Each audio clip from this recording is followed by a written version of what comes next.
हाँ जी, good morning again all of you students. हम जो आज कॉन्सेप्ट करने जा रहे हैं वो कॉन्सेप्ट हमारा कहीं ना कहीं बेस है गॉस लॉ पे। ठीक है, तो हम गॉस लॉ पे बेस होके कुछ बातें करेंगे, कुछ एक न्यूमेरिकल्स बनाएंगे ऐसे जो सीबीएसई में आपके आए हैं।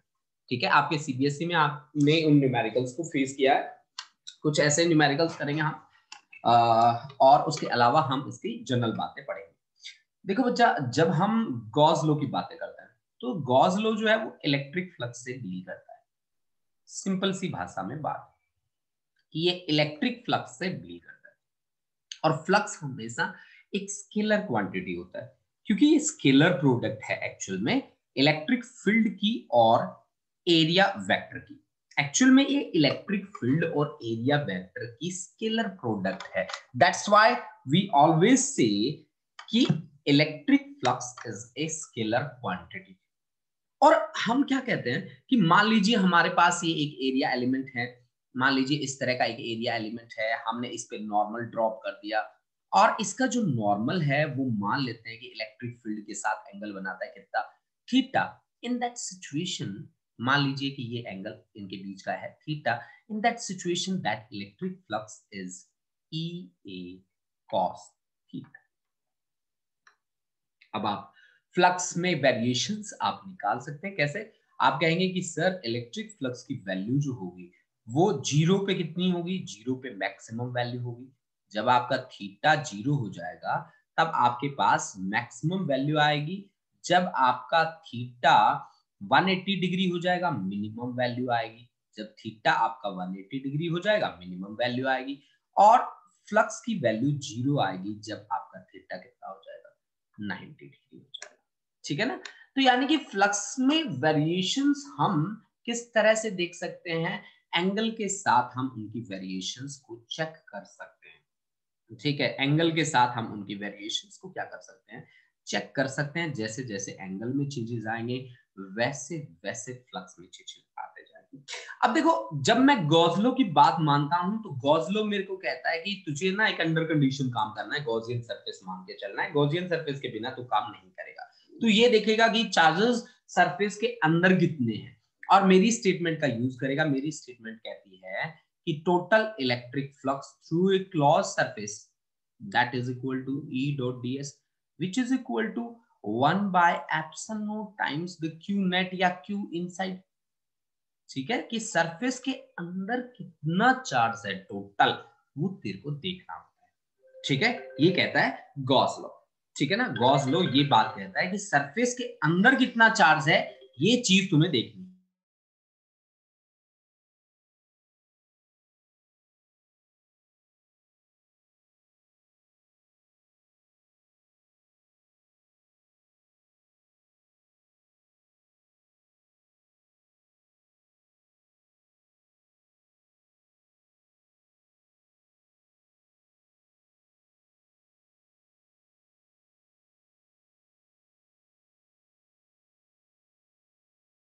यानी कि अब हमने क्या देखा कि हमने कहा कि total electric flux must be equal to Q inside divide by epsilon.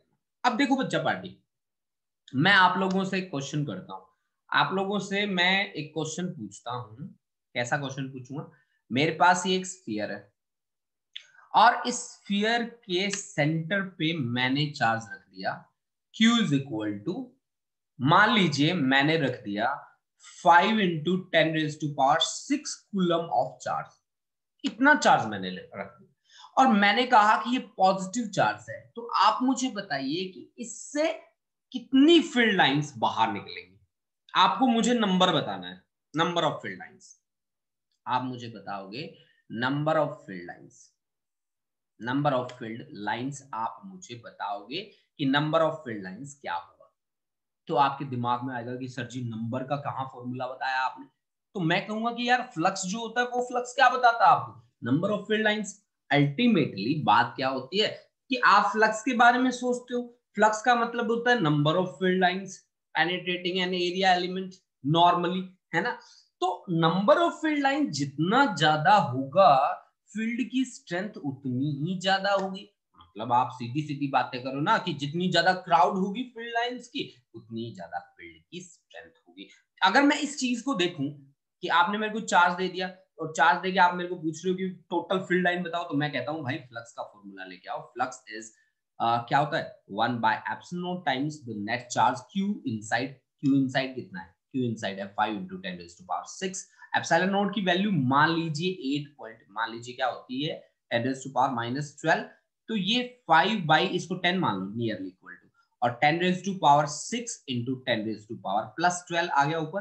तो +12 जब आपके पास आया तो 1/2 यानी कि 2 5 जा तो 5 इंटू 10⁻17 या नियरली इक्वल लिख दीजिए 10⁻17 फील्ड लाइंस क्या होगी?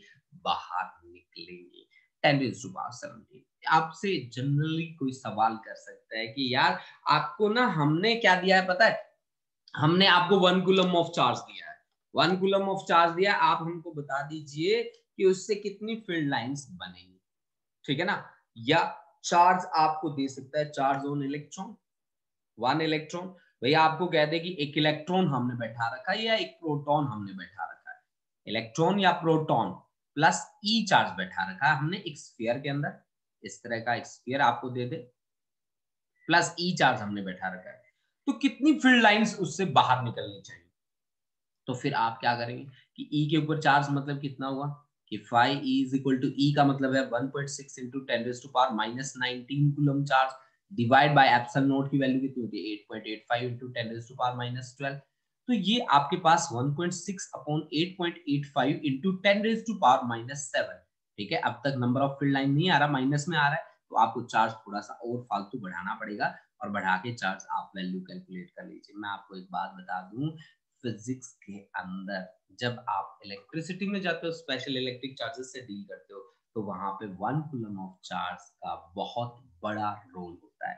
1 coulomb of charge is not a smaller unit, this is much bigger unit. और इस बात का अंदाजा आपको कहां से लग जाएगा? जब दो आप चार्जेस लेंगे Q1 और Q2 और दोनों की कम से कम वैल्यू 1 कूलम लेके देख लीजिए, डिस्टेंस 1 मीटर लेके देख लीजिए और फिर फोर्स निकाल के देख लीजिए, आपको पता लग जाएगा कि कूलम 1 कूलम ऑफ चार्ज कितनी बड़ी यूनिट है।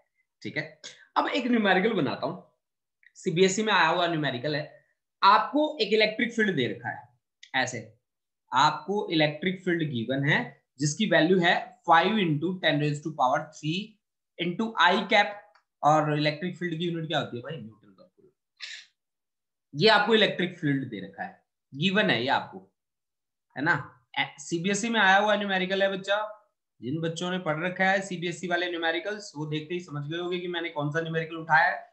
ठीक है, अब आपको कहा गया, ये इलेक्ट्रिक फील्ड दे दिया, इलेक्ट्रिक फील्ड देके आपको कहा गया कि आपको ना फ्लक्स निकालना है, और फ्लक्स निकालना है एक स्क्वायर शेप से जिसका साइड है 10 सेंटीमीटर और जिसका प्लेन है ना वो पैरेलल है वाई जेड एक्सिस के, वाई जेड एक्सिस के।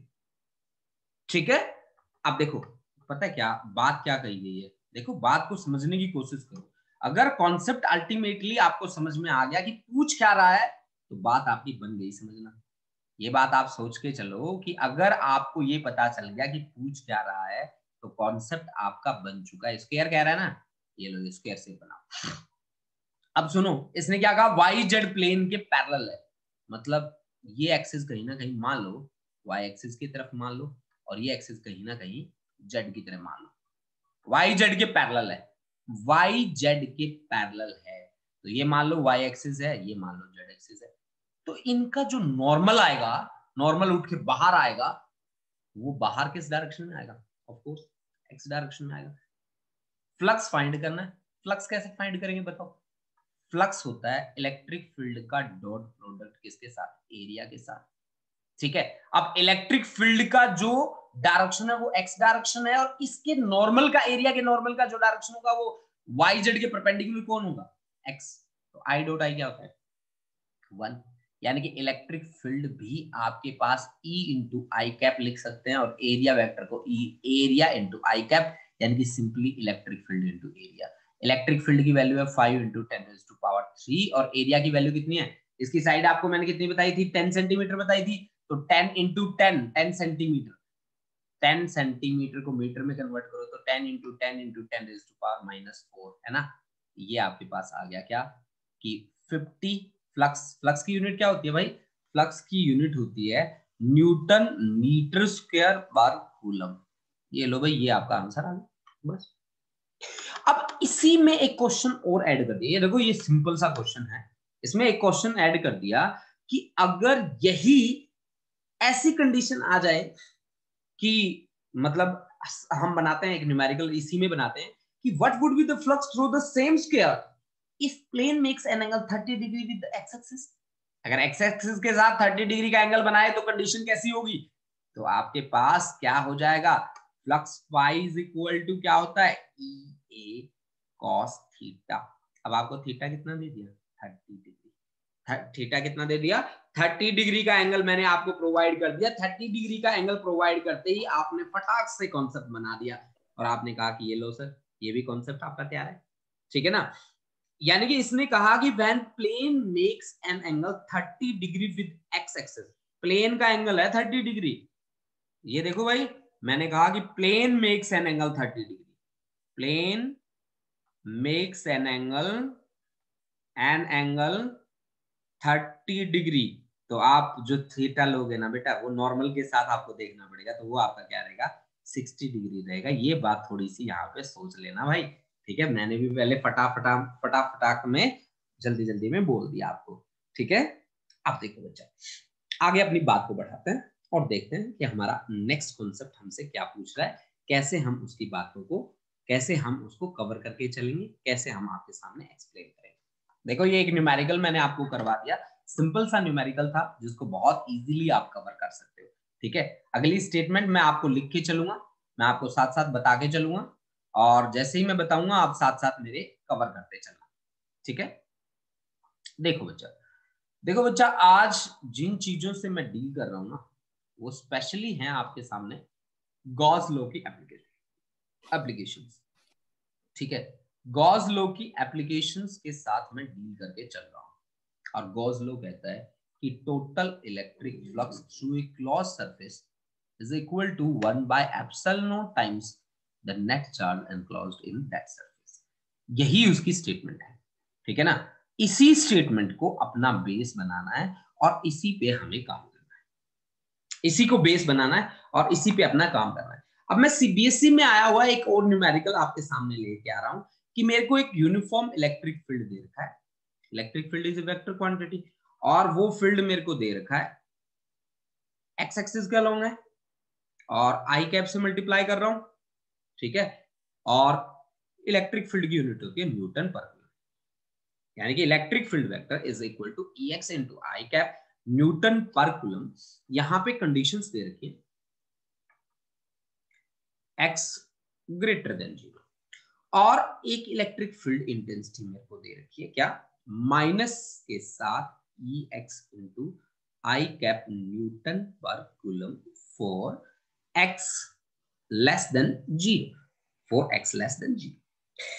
अब हमने क्या किया, a right circular cylinder of length L and radius R has its center at the origin and its axis along x-axis. Find out the net flux. अब भाई cylinder लेना पड़ेगा हमें सबसे पहले, ठीक है।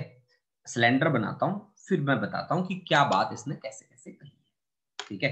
ये है जी आपके पास वो सिलेंडर जिसके साथ अभी हमें डील करके चलना है।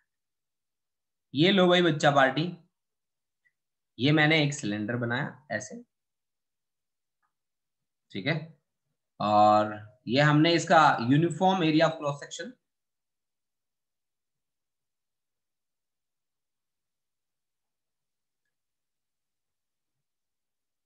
ये देखो भाई बच्चा बच्चा लोग, ये uniform area of cross section, ये हो गई जी एक्स एक्सिस, ठीक है। अब दोबारा से इसकी बात को बड़े ध्यान से देखो, फील्ड की वैल्यू मेरे को दे रखी है कि x less than 0, greater than 0 और लेस देन 0 दोनों के लिए फील्ड की वैल्यू मेरे को गिवन है। अब कहता है right circular cylinder of length l, इसकी लेंथ l है और इसका रेडियस जो है वो r के बराबर है, ठीक है। Radius r has its centre at origin, मतलब इसका ओरिजिन जो है वो ये ले लीजिए यहाँ पे ओरिजिन, ठीक है। And its axis along x axis, find the net outward flux. What is the net charge with in the cylinder. Net charge भी निकालना है, फ्लक्स भी निकालना है। तो आप बताइए मुझे कैसे काम हमें करना चाहिए, ठीक है ना। आप बताइए मुझे कैसे हमें इसको सॉल्व करना चाहिए, आप बताओ। हाँ जी, पहली बात कि फ्लक्स क्या होता है। फ्लक्स होता है फाई, फ्लक्स होता है इलेक्ट्रिक फील्ड का डॉट प्रोडक्ट किसके साथ, एरिया के साथ। इलेक्ट्रिक फील्ड का डॉट प्रोडक्ट एरिया के साथ। अगर मैं इस साइड नॉर्मल ड्रॉप करूं या मैं इस साइड नॉर्मल ड्रॉप करूं, मान लीजिए कि मैंने क्या कहा, इस तरह से मैंने एक्सिस बना ली कि मैं आपको बता देता हूं, ये मान लीजिए मैंने मान लिया इसका ओरिजिन, ठीक है, और ये दूसरी एक्सिस मैंने मान ली, ठीक है, और ये मैंने उसका नेगेटिव एक्सिस मान लिया, कोई बात नहीं। अब आप एक बात बताओ, x लेस देन 0 पे कौन सा कहां फील्ड एग्जिस्ट करेगा, x लेस देन 0 पे, x लेस देन 0 पे यहां पे फील्ड एग्जिस्ट करेगा, x ग्रेटर देन 0 पे यहां पे फील्ड एग्जिस्ट करेगा। तो मतलब अगर दोनों साइड में इस एरिया के नॉर्मल ड्रॉ करें और इलेक्ट्रिक फील्ड की डायरेक्शन देखें तो दोनों की सेम होगी। यहाँ पे भी इलेक्ट्रिक फील्ड और नॉर्मल की डायरेक्शन सेम होगी। भैया आप कह रहे हो कि इलेक्ट्रिक फील्ड की ये डायरेक्शन है, ठीक है ना, यहाँ पे इलेक्ट्रिक फील्ड की ये डायरेक्शन है जिसकी वैल्यू है ये, यहाँ पे इलेक्ट्रिक फील्ड की ये डायरेक्शन है जिसकी वैल्यू है ऊपर वाली। तो आपके पास टोटल फ्लक्स कैसे आएगा, टोटल फ्लक्स कैसे आएगा, मैं तो कहता हूं कि सिंपल, आपको कुछ नहीं करना, EX into pi R square. अब आपको क्या दे रखा है, pi R square, R centimetre दे रखा था आपको, तो मीटर में कन्वर्ट कर लीजिए। सेंटीमीटर को मीटर में कन्वर्ट करोगे तो R/100 का पाई आर स्क्वायर, क्योंकि एरिया आपको देखना होता है ना। तो प्लस EX इंटू पाई R/100 का फिर से स्क्वायर। मतलब ये तो इस क्रॉस सेक्शन से आ गया, इससे क्या आएगा बताओ, इससे ये आपका एक area ds, drop the normal to the area, और नॉर्मल और इलेक्ट्रिक फील्ड के बीच एंगल कितना है 90 डिग्री, तो इसको तो वैसे ही खत्म कर दो, प्लस 0, यानी कि ये टोटल फ्लक्स आ गया आपके पास, जिसको आप लिख सकते हैं कि 2 टाइम्स EX इंटू पाई और R/100 का होल स्क्वायर। देखो बच्चा, ये कॉन्सेप्ट वही आ गया जिसमें आप 3 सरफेसेस मान के काम करते होते थे, ठीक है ना। तो ये आपके पास कॉन्सेप्ट आ गया, इस कॉन्सेप्ट की वैल्यू देख लीजिए और इसको सॉल्व कर लीजिए। अब आप क्या कहते हो कि सर जी मुझे तो चार्ज बता दो। चार्ज बताने के लिए टोटल फ्लक्स क्या होता है, Q/ε0। तो यानी कि चार्ज अगर आपको निकालना है तो टोटल इलेक्ट्रिक फ्लक्स को ε0 से मल्टीप्लाई कर दो, आपके सामने क्या आ जाएगा, टोटल चार्ज की वैल्यू आ जाएगी, टोटल चार्ज की वैल्यू आ जाएगी, और उस वैल्यू को आप कैलकुलेट कर लीजिए, आपके सामने रिजल्ट होगा। ठीक है भाई, अब बढ़ते हैं आगे नेक्स्ट न्यूमेरिकल की ओर। देखो नेक्स्ट न्यूमेरिकल हमसे क्या पूछ रहा है, किस तरह से हमें उसको सॉल्व करना है, देखिए, ठीक है। देखो बच्चा पार्टी, हम बेसिकली क्या कर रहे हैं, देखो मैं बेसिकली जो बातें कर रहा हूं मैं फ्लक्स पे बातें कर रहा हूं। मैं कह रहा हूं कि इलेक्ट्रिक फ्लक्स जो है वो डॉट प्रोडक्ट है इलेक्ट्रिक फील्ड की और एरिया की, मैं यही बात कह रहा हूं ना। और इलेक्ट्रिक फील्ड और एरिया की डॉट प्रोडक्ट है, यहीं से मैं कह रहा हूं कि this should be equal to EA cos theta. और मैं ये भी कहता हूं कि एरिया को आप वेक्टर मानते हो और एरिया की डायरेक्शन आपको ऑब्जर्वर की डायरेक्शन में नॉर्मल ड्रॉप करके निकालनी है। मान लीजिए मैं आपको देखो थोड़ा सा एग्जांपल देके बताता हूं। मान लीजिए आपके पास ये एक एरिया लिमिट है, मान लिया, ठीक है। अब मान लो आप ऑब्जर्वर के तौर पे यहां पे खड़े हो, आप ऑब्जर्वर हो, देखो ये यहां खड़े हो आप। अब आप कहते हो कि मुझे डायरेक्शन ऑफ एरिया बताइए इसके किसी भी पॉइंट पे, तो इसके किसी भी पॉइंट पे आपको अपनी डायरेक्शन में नॉर्मल ड्रॉप करना है, that normal will represent the direction of area at that point, direction of area at that point, simple सी बात। ठीक है जी, अगर आप यहां खड़े हो जाते तो यहां नॉर्मल ड्रॉप कर दो, यहां हो जाते तो यहां, तो ये नॉर्मल किसकी डायरेक्शन को रिप्रेजेंट करता है, एरिया की डायरेक्शन को। अब देखो, अब बात कहानी यहां से रुकी नहीं, कहानी यहां से कैसे नहीं रुकी, क्योंकि गॉस लॉ आगे आ गया, और गॉस लॉ ने क्या कहा कि total electric flux phi that is equal to total electric flux E dot ds through a closed surface is 1 by epsilon naught times the net charge inside the surface, Q inside। ये आपके पास बनी electric flux के लिए क्या electric flux के लिए statement बनी किसकी, गॉस लॉ की। अब गॉस लॉ का जब मैंने यूज किया और एक सीधा एक वायर लिया, मतलब एक लेंथ एलिमेंट जब मैंने लिया, मान लीजिए मेरे पास ये एक लेंथ एलिमेंट है और ये मेरे पास चार्ज है जिसको मैंने पॉजिटिव चार्ज दे रखा है, मान लीजिए पॉजिटिवली चार्ज कंडक्टर है मेरे पास, ठीक है। और अगर इससे r डिस्टेंस पे मेरे को फील्ड निकालना है, मान लीजिए यहाँ r डिस्टेंस पे जाके मेरे को फील्ड निकालना है, तो इलेक्ट्रिक फील्ड इंटेंसिटी की वैल्यू मेरी कितनी आई, E is equal to lambda upon 2 pi epsilon naught into r. This is the value of electric field intensity at a distance r from the positively charged rod. From the positively charged rod. ये मेरी value आई थी, इस value को मैं use भी कर सकता हूँ कहीं पे भी, जहां मर्जी आएगी मेरी वहां यूज करके चलिए।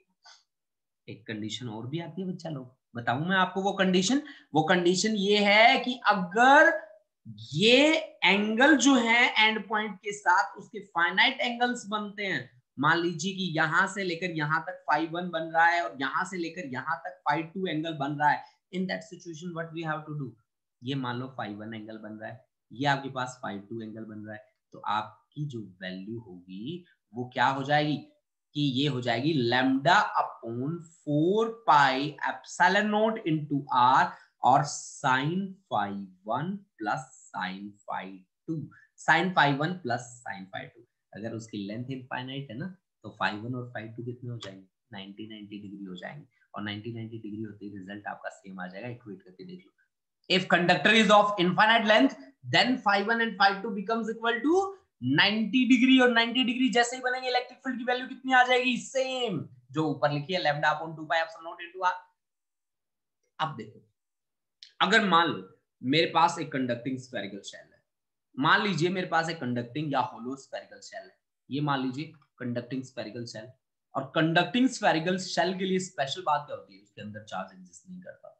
चार्ज कहां जाता है, सारा का सारा सरफेस पे जाता है। सरफेस पे कैसे डिस्ट्रीब्यूशन होता है, यूनिफॉर्म डिस्ट्रीब्यूशन होता है सरफेस पे, चार्जेस का यूनिफॉर्म डिस्ट्रीब्यूशन होता है सरफेस पे।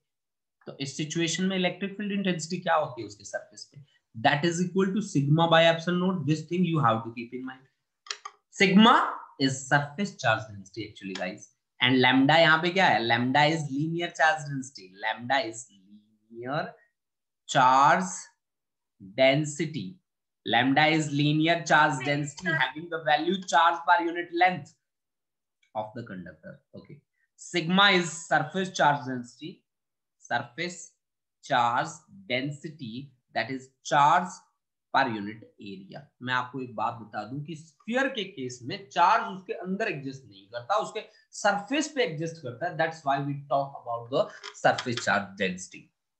If we have a solid sphere, if we have a solid sphere, this is hollow sphere, और कंडक्टिंग स्फीयर भी बोल सकते हैं hollow, या फिर आप कंडक्टिंग भी बोल सकते हैं, आप इसको कंडक्टिंग भी बोल सकते हैं आप इसको, ठीक है। अब मैं सॉलिड भी बोल सकता हूं नेक्स्ट वाले को, और नॉन कंडक्टिंग भी बोल सकता हूं, नॉन कंडक्टिंग भी बोल सकता हूं, सॉलिड भी बोल सकता हूं, नॉन कंडक्टिंग भी बोल सकता हूं, दोनों बातें मैं यूज कर सकता हूं। यानी कि यहाँ पे जब मैं सॉलिड या नॉन कंडक्टिंग लेके चलता हूं, मान लीजिए मेरे पास ये है, ये सॉलिड है, देख लो पहला वाला होलो आपको दिख ही रहा है डायग्राम में, ठीक है, और नॉन कंडक्टिंग है, तो यहाँ चार्जेस का डिस्ट्रीब्यूशन जो होगा वो इक्वल डिस्ट्रीब्यूशन होगा, ऐसे यूनिफॉर्म डिस्ट्रीब्यूशन हो जाएगा, आपको दिख रहा है डायग्राम में, ठीक है, यानी कि यूनिफॉर्म डिस्ट्रीब्यूशन हो जाएगा चार्जेस का यहाँ पे। तो यहाँ पे इलेक्ट्रिक फील्ड इंटेंसिटी क्या बननी चाहिए, तो this should be rho into r divide by 3 epsilon. Epsilon is the permittivity of the medium inside, ये इलेक्ट्रिक फील्ड इंटेंसिटी इनसाइड है, इनसाइड, इनसाइड किसी भी डिस्टेंस पे, वो डिस्टेंस कितना है r, where r is less than capital R be the radius of sphere, radius of sphere, radius of sphere, capital R be the radius of the sphere, radius of sphere, radius of sphere हमने कितना लिया है, sphere का radius r। मान लीजिए कि हम small r distance पे कैलकुलेशन कर रहे हैं, स्मॉल r डिस्टेंस मैंने कितना लिया, स्मॉल r डिस्टेंस मैंने इतना लिया जो मैं आपके सामने प्रेजेंट करने वाला हूं, स्मॉल r डिस्टेंस मैंने इतना ले लिया, मान लीजिए इतना डिस्टेंस पे मैं काम कर रहा हूं, इस डिस्टेंस पे मैं काम कर रहा हूं, ये देखिए यहाँ पे मैं प्रेजेंटेशन दे रहा हूं बार बार, दिस इज स्मॉल r, ठीक है। तो इनसाइड में इलेक्ट्रिक फील्ड इंटेंसिटी निकालनी हो मेरे को सॉलिड या नॉन कंडक्टिंग के लिए, तो उसकी वैल्यू रहती है rho into R upon 3 epsilon, rho into R upon 3 epsilon, ये मेरी वैल्यू रहती है। ये बात आ गई मेरी। कितनी बातें आ गई मेरी? फ्लक्स क्या होता है, गॉस लॉ क्या होता है, स्टेट कंडक्टर के लिए electric field intensity using Gauss law क्या वैल्यू आएगी, होलो कंडक्टिंग स्फेरिकल शेल के लिए क्या आएगी, और सॉलिड या नॉन कंडक्टिंग स्फेरिकल शेल के लिए क्या आएगी। अब अगर मेरे को एक इनफाइनाइट शीट ऑफ चार्ज दे रखा है, मान लीजिए मेरे को इनफाइनाइट शीट ऑफ चार्ज दे रखा है ऐसे, this is infinite sheet of charge, ठीक है, और उसके पास चार्ज कितना है, पॉजिटिव चार्ज है प्लस, ये देखिए जिसका एरिया ए के बराबर है, तो इलेक्ट्रिक फील्ड इंटेंसिटी उसके लिए रहेगी sigma divide by 2 epsilon not, sigma divide by 2 epsilon naught, this is electric field intensity for thin infinite sheet of charge, thin infinite sheet of charge. और इसमें सबसे इंपॉर्टेंट जो रिजल्ट मेरे को लगा, वो रिजल्ट मेरे को क्या लगा मैं अभी बता देता हूं आपको, कि मेरे पास दो पैरेलल प्लेट्स हैं ऐसी ऐसी ऐसी, ठीक है, मेरे पास दो पैरेलल प्लेट्स हैं कुछ इस तरह की, ठीक है, ये देखिए ये मेरी पैरेलल प्लेट्स हैं, ये मेरी पैरेलल प्लेट्स हैं, इसमें से एक पॉजिटिवली चार्ज है और एक नेगेटिवली चार्ज है, तो इलेक्ट्रिक फील्ड इन दोनों के बीच में एग्जिस्ट करता है, और उसकी वैल्यू हमारे पास रहती है क्या, sigma by epsilon not, sigma by epsilon not. Electric field उन दोनों प्लेट्स के बीच में एग्जिस्ट करेगा और उसकी वैल्यू कितनी होगी, sigma divide by epsilon not, sigma divide by epsilon not, ये वैल्यू होगी उसकी। यानी कि गॉस लॉ से जब आप डील कर रहे हो ना, तो आपके सामने बहुत बड़े चैलेंजेस नहीं होते, बहुत छोटे छोटे चैलेंजेस होते हैं। अब इन्हीं इन्हीं कॉन्सेप्ट पे जो आपकी स्क्रीन पे आपको दिख रहे हैं, मैं अपने आप से न्यूमेरिकल बना के दिखाऊंगा, ठीक है। चलो स्टार्ट करते हैं फिर न्यूमेरिकल बनाना, और देखते हैं कि क्या हम ऐसा कोई न्यूमेरिकल बना सकते हैं। कहीं आप लोग सोचते हो कि सर तुम झूठ बोल रहे हैं, ऐसे न्यूमेरिकल थोड़ी ना बनते होते हैं। एक बार आप थोड़ा सा क्विक रिवीजन ले लीजिए इन सभी का, कि मैंने क्या क्या लिखा है। अगर किसी को डाउट होता है तो प्लीज मेरे से अभी का अभी पूछ लीजिए, फिर मैं 2 मिनट के बाद मैं आगे बढ़ जाऊंगा, और फिर मैं दोबारा से रिवीजन नहीं करा पाऊंगा। प्लीज फटाफट से देख लीजिए।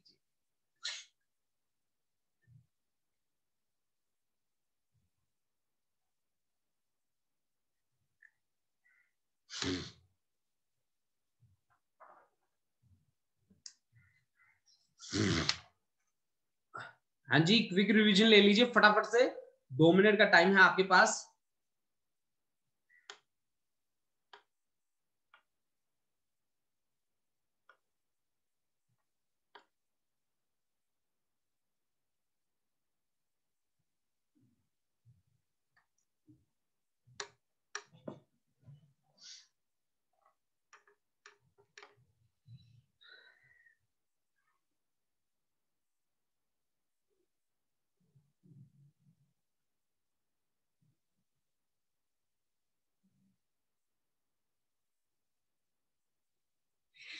हाँ जी, आपने देख लिया होगा मेरे ख्याल से, एक रिवीजन ले ली होगी। अब आगे बढ़ते हैं, एक न्यूमेरिकल बनाते हैं। देखो आपको क्या कहा गया, आपको ऐसे कहा गया कि एक इलेक्ट्रॉन है और वो लाइन चार्ज के चारों ओर घूम रहा है। अच्छा, ये ले लो जी लाइन चार्ज, ठीक है, और एक इलेक्ट्रॉन उसके चारों ओर घूम रहा है। मान लीजिए इलेक्ट्रॉन उसके चारों ओर घूम रहा है। अब घूम रहा है तो सर्कुलर पाथ ही होगा उसका, ठीक है ना। तो ऐसा ऐसे ऐसे ऐसे पाथ में वो घूम रहा है उसके चारों। उसका रेडियस मान लीजिए, मान लो उसका रेडियस जो है वो आर के इक्वल हो गया। अब घूम ही रहा है तो रेडियस भी बनाना पड़ेगा, लीनियर वेलोसिटी भी आई थिंक बनानी ही पड़ेगी, है ना। तो लीनियर वेलोसिटी भी बनानी ही पड़ेगी। अब वो है जी इलेक्ट्रॉन, उसका जी आपको रेडियस आर बता दिया, वेलोसिटी मैंने वी बता दी। अब आपको कहा क्या कि एक चार्ज पार्टिकल है, ठीक है ना। चार्ज पार्टिकल कौन है, इलेक्ट्रॉन, ठीक है, और वो एक लाइन चार्ज के चारों ओर घूम रहा है, जिसकी डेंसिटी आपको दे रखी है, जिसकी डेंसिटी की वैल्यू आपको दे रखी है, जिसकी डेंसिटी आपको दी है 4 × 10⁻⁻⁶ coulomb per metre square, coulomb per metre square. और इसने कहा, ठीक है, कूलम पर अगर लेंथ एलिमेंट है तो कूलम पर मीटर होनी चाहिए ना भाई मेरे भाई, ठीक है। तो काइनेटिक एनर्जी हमें निकालनी है और ये अज्यूम करना है कि ये इंडिपेंडेंट है टू द रेडियस, उसकी काइनेटिक एनर्जी निकालनी है। Find kinetic energy, it's kinetic energy, it's kinetic energy, इसकी काइनेटिक एनर्जी हमें क्या करनी है, फाइंड करनी है, ठीक है ना। देखो भाई कैसे करोगे भाई, मान लो आपको ये दे दिया coulomb per metre, coulomb per metre का मतलब है लैम्डा आपको गिवन है, तो लैम्डा की वैल्यू है 4 into 10⁻⁻6 coulomb per metre, clear. अब इलेक्ट्रिक फील्ड इसके कारण क्या होता है, लेंथ एलिमेंट के कारण इलेक्ट्रिक फील्ड क्या होता है, E इज इक्वल टू होता है lambda upon 2 pi epsilon naught into R, होता है कि नहीं होता, बिल्कुल होता है। यानी कि आप इसको ऐसे भी लिख सकते हैं कि this is 2 lambda upon 4 pi epsilon naught into R, 2 से मल्टीप्लाई कर दिया, 2 से नीचे 2 से ऊपर। अब आप बताओ जब इसके फील्ड में किसी चार्ज पार्टिकल को रखोगे तो वो फोर्स कितनी एक्सपीरियंस करेगा, F is equal to Q into E, इतनी फोर्स एक्सपीरियंस करेगा ना भाई। अब Q चार्ज किसके इक्वल है, charge on electron E into E की वैल्यू कितनी है 2 lambda upon 4 pi epsilon naught into R, ठीक है ना, E into 2 lambda upon 4 pi epsilon naught into R. अब आपने क्या कहा कि सर जी ये ना सर्कुलर पाथ में घूम रहा है, अगर सर्कुलर पाथ में घूम रहा है then centripetal force is required, that centripetal force must be equal to mv² divide by r। अब आपके पास दो फोर्स होगी, एक इलेक्ट्रिक फोर्स होगी, एक सेंट्रीपिटल फोर्स होगी, और इलेक्ट्रिक और सेंट्रीपिटल एक दूसरे को क्या करके चलनी चाहिए, बैलेंस करके चलनी चाहिए। तो E into 2 lambda upon 4 pi epsilon naught into r, that must be equal to mv² divide by r। यानी कि सेंट्रीपिटल फोर्स और इलेक्ट्रिक फोर्स एक दूसरे को बैलेंस करेंगे तभी ये घूम पाएगा, अदरवाइज ये घूम नहीं पाएगा सर्कुलर पाथ में, ये बात तो क्लियर है। तो यानी कि यहां से r कैंसिल हो गया और v² की वैल्यू जो बन के आई है ना मेरे सामने, वो बन के आई है 2e lambda upon 4 pi epsilon naught into m के इक्वल। अब आपको क्या चाहिए, आपको काइनेटिक एनर्जी चाहिए ना, तो काइनेटिक एनर्जी क्या होती है, हाफ mv², तो हाफ m से मल्टीप्लाई करेंगे, m से m कैंसिल हो जाएगा और 2e lambda upon 4 pi epsilon not, बस यही बचेगा। तो 2 से 2 कैंसिल हो गया, e की वैल्यू होती है 1.6 इंटू 10⁻⁻19, लैम्डा की वैल्यू होती है 4 इंटू 10⁻⁻6 दे रखी है आपको, 1 अपॉन 4 पाई एप्सिलॉन नॉट की वैल्यू है 9 इंटू 10⁻⁹, सोल्व कर लो, रिजल्ट आ गया काइनेटिक एनर्जी। काइनेटिक एनर्जी के लिए आपका रिजल्ट आ जाएगा। तो इस तरह से आप न्यूमेरिकल बना सकते हो। ये न्यूमेरिकल क्या था कि एक इलेक्ट्रॉन एक लेंथ एलिमेंट के चारों ओर घूम रहा है, लेंथ एलिमेंट की लीनियर चार्ज डेंसिटी आपको गिवन थी, आपसे पूछा गया कि रेडियस के इंडिपेंडेंट है, in that situation find the kinetic energy, find the kinetic energy. आपको काइनेटिक एनर्जी फाइंड करनी थी जो आपने फाइंड कर चुके। अब देखो ऐसा ही एक न्यूमेरिकल मैं आप लोगों के लिए और बनाता हूं, क्या आप लोग उसको सॉल्व कर पाओगे, चलो हम चेक करते हैं। वैल्यूज वही रखता हूं, ठीक है ना, वैल्यूज वही रखता हूं और एक स्टेटमेंट लिखता हूं, और उस स्टेटमेंट को देख के आप लोग मुझे बताना कि कौन कौन इसको सॉल्व कर सकता है, मैसेज में भेज देना कि ट्राइंग, बस इतना सा। एक पार्टिकल मैं आपको दे रहा हूं और उसके पास चार्ज है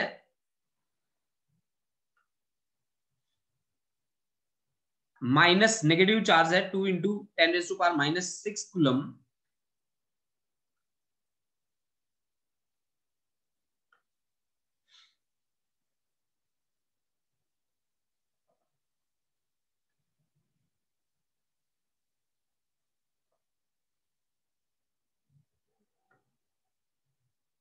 उसको नॉन कंडक्टिंग के नजदीक रखा है, plate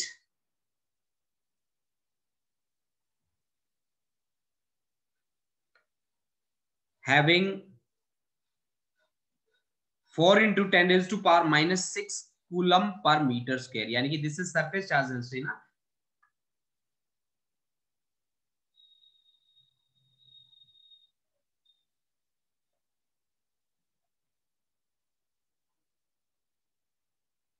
Find force of attraction between particle and plate.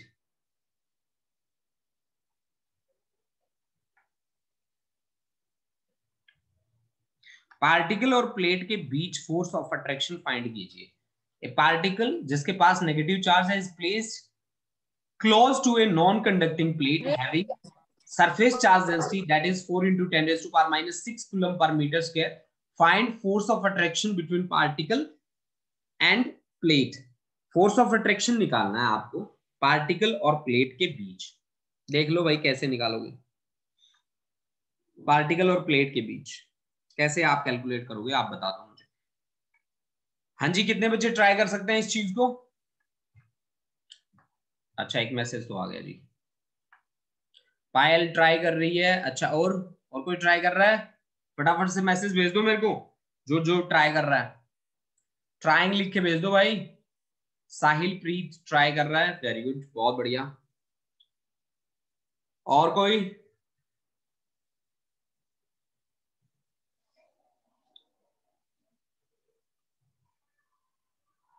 साहिल प्रीत के बाद गुरलीन कौर, जानवी सहोता, ये दोनों बच्चे भी ट्राई कर रहे हैं, दैट्स वेरी गुड।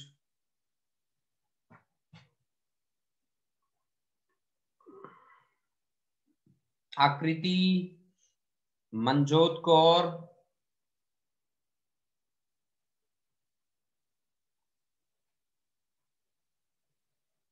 चलो बहुत बढ़िया, करो ट्राई बेटा।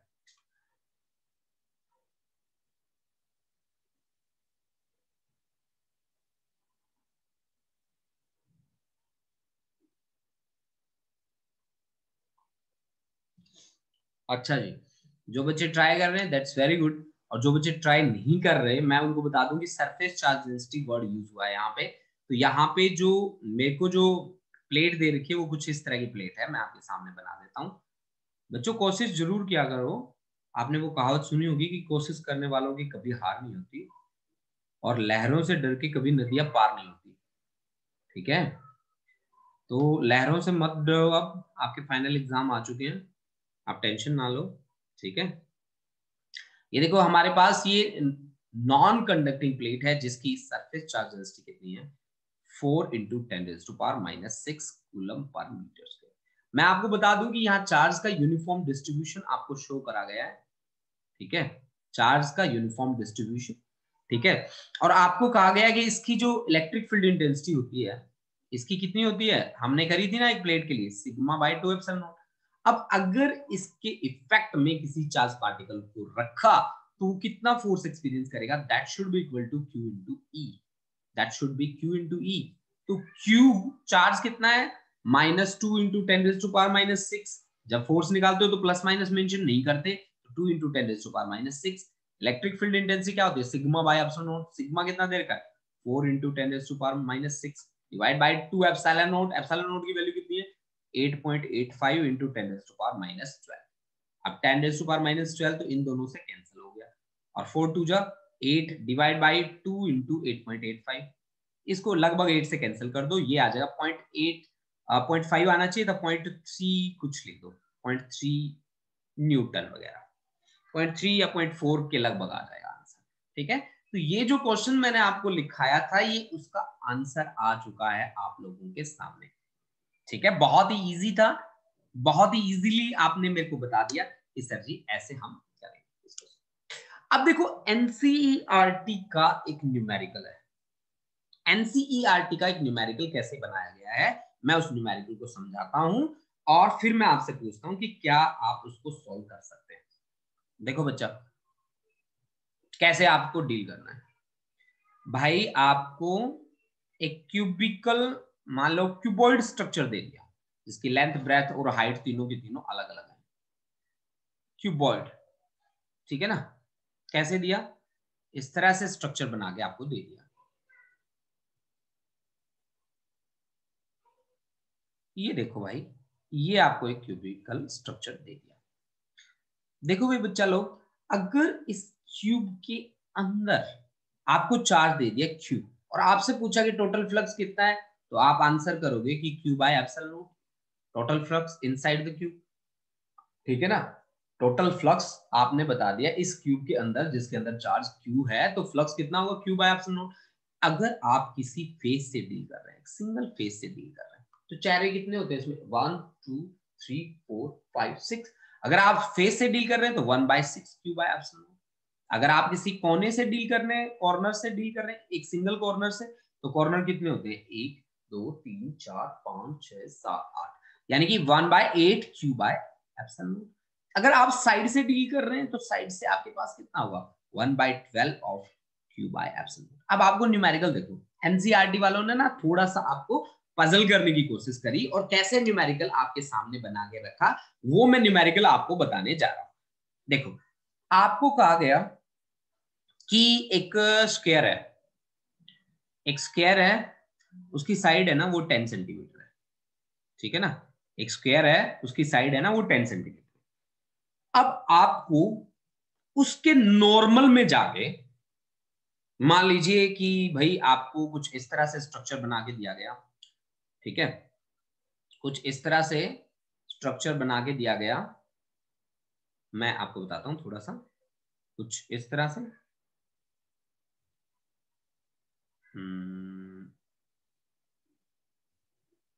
ये लो जी, ये लो बच्चों, ये इस तरह का एक स्ट्रक्चर आपको बना के दे दिया गया।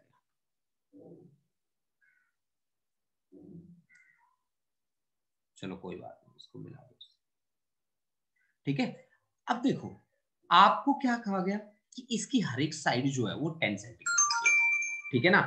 हर एक साइड जो है उसकी वो 10 सेंटीमीटर की है, मतलब ये भी 10 सेंटीमीटर है, ये भी मतलब 10 सेंटीमीटर है। और इस पे क्या ड्रॉप करना है, एक नॉर्मल ड्रॉप करना है ऐसे, ठीक है।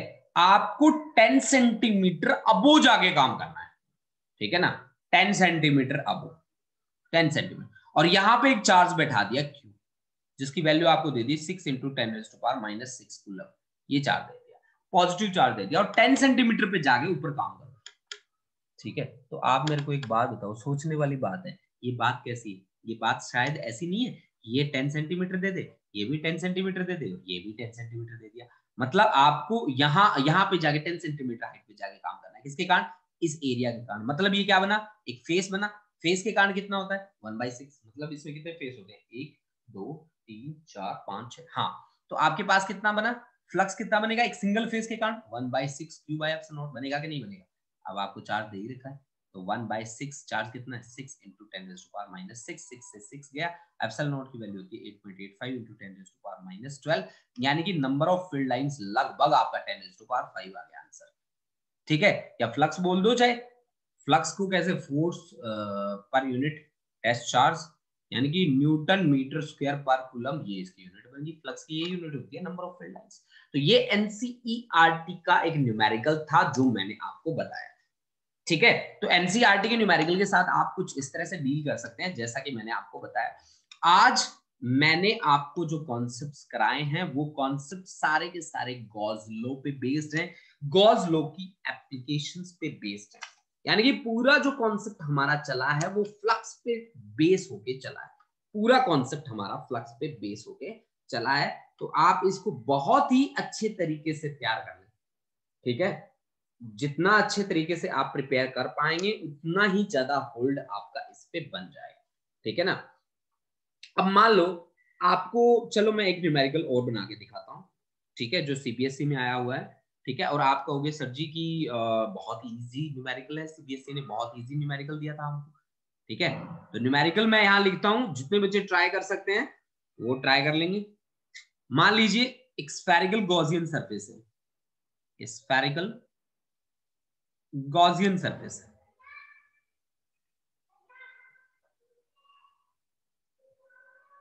एक स्फेरिकल है और गॉसियन सरफेस है, ठीक है ना, स्फेरिकल गॉसियन सरफेस। उसके पास चार्ज है कितना, मैं चार्ज आपको दे रहा हूं 8.85 × 10⁻⁻8 कूलम, ये इतना चार्ज है। अब आपको इलेक्ट्रिक फ्लक्स निकालना है through the surface, find phi through the surface, through the surface, through the surface find करना है, ठीक है। रेडियस अगर हम डबल कर दें, इफ रेडियस इज डबल्ड अगर रेडियस को हम डबल कर दें तो how would the flux will change? How would the flux will change? कैसे फ्लक्स चेंज होगा? ठीक है ना, ये चीजें आपको निकालनी। तो आप में से बहुत सारे बच्चों का आंसर मेरे ख्याल से बन चुका होगा। ठीक है, मेरे ख्याल से बहुत सारे बच्चों का आंसर इसका बन चुका होगा। ठीक है, तो आप मेरे को बता दीजिए, आप में से कोई बच्चा ऐसा है जो ट्राई कर रहा है? जो ट्राई कर रहा है, पहली बात मैं बताऊं आपको, चार्ज दे रखा है, फ्लक्स निकालना है, इनसाइड है तो 1/ε0 times the net charge inside the surface. Net charge कितना है? 8.85 इंटू 10⁻⁻12 -8। एप्सिलॉन नोट की वैल्यू कितनी होती है? 8.85 इंटू 10⁻⁻12। आंसर कितना आया? 10⁻⁴ न्यूटन मीटर स्क्वायर पर कूलम। ये लो जी, एक बात तो ये आ गई सीधी। अब अगर हम इसका रेडियस डबल कर दें तो क्या फ्लक्स पे फर्क पड़ेगा? क्या नंबर ऑफ फील्ड लाइंस पे फर्क पड़ेगा? आंसर इज नो, कभी फर्क नहीं पड़ेगा रेडियस का। रेडियस का क्या फर्क है? आप स्टेटमेंट देखो ना गोजलो की। गोजलो की स्टेटमेंट क्या कहती है कि total electric flux through a closed surface is 1/ε0 times the net charge enclosed in that surface. इसमें रेडियस का कभी कोई जिक्र होता है? कभी कोई जिक्र नहीं होता। अगर कोई जिक्र नहीं होता तो फिर वो कॉन्सेप्ट एप्लीकेबल कैसे होगा? बिल्कुल नहीं होगा, वो कॉन्सेप्ट एप्लीकेबल ही नहीं होगा। ठीक है, तो देखिए, बिल्कुल हमने अगर सेकंड क्वेश्चन का आंसर करना है तो उसका आंसर रहेगा क्या? कि कोई इफेक्ट नहीं होगा, कि कोई इफेक्ट नहीं होगा। ठीक है ना?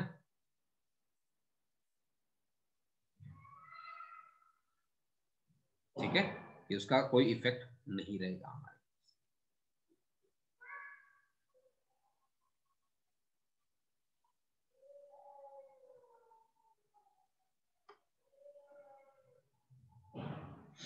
तो बच्चा पार्टी, आज हमारे पास ये थे जो कॉन्सेप्ट जो हमने करे हैं, वो सारे के सारे गॉस लॉ पे बेस्ड थे, फ्लक्स पे बेस्ड थे। तो आप घर जाके एक बार जरूर रिवाइज कर लें इन चीजों को, इनको प्रिपेयर करके चलें। ठीक है, जितना अच्छे से आप इनको प्रिपेयर करेंगे उतना ही ज्यादा होल्ड आपका बनेगा। तो आज मैंने स्पेशली गॉस लॉ पे ही बात करी है। तो गॉस लॉ और फ्लक्स पे जितने न्यूमेरिकल मिलते हैं, प्लीज आप ढूंढ के उन पे थोड़ा सा अपना होल्ड बना लें। ठीक है, thank you students, thank you.